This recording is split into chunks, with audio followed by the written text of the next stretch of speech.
Today we'll be taking a look at the Transformers Reveal the Shield Legends Class Megatron figure. Here we have him in his alternate mode, a scaled down representation of his original G1 alternate mode, the Walter P38. Now, I think it looks really good. I think there's a lot of great detailing going on here. I think he looks really neat. We do have the orange tip here on the barrel of the gun due to gun toy safety laws, but it really doesn't bug me.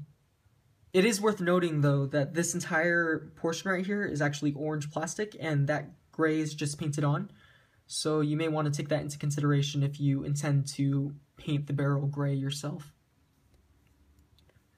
As I mentioned, he is a Legends class figure, so here he is in my hand, just to give you an idea of how big he is. I really just think this alternate mode looks great.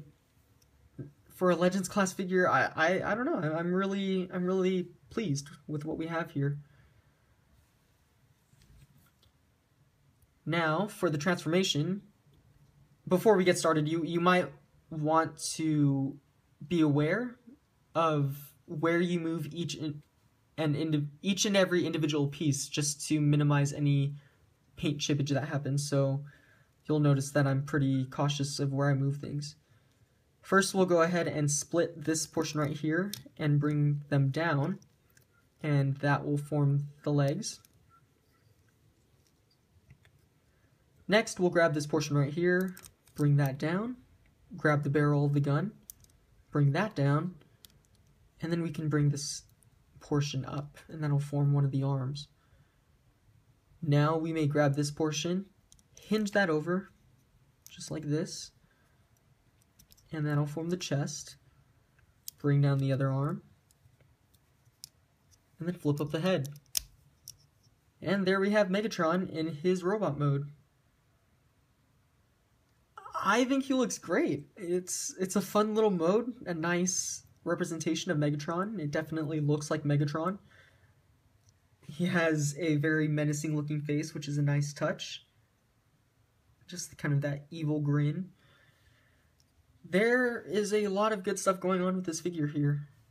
And yeah, just looking at the transformation now, it's a really neat transformation for a Legends class figure. Again, this figure really changed my opinion of Legends class figures.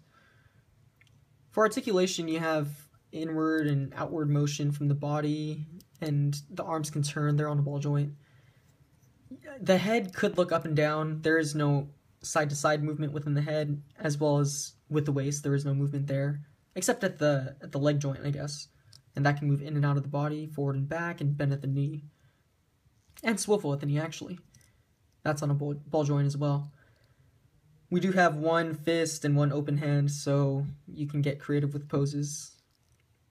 He's a really poseable figure, really just fun and great all around.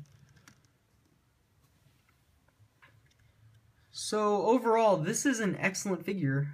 There's a lot of play value there. He looks great in both modes, alternate and robot, and I definitely, without a doubt, consider him one of my all-time favorite figures. I think he's just a really fun figure. He has everything. He's great. You can take him on the go. He's a lot of fun.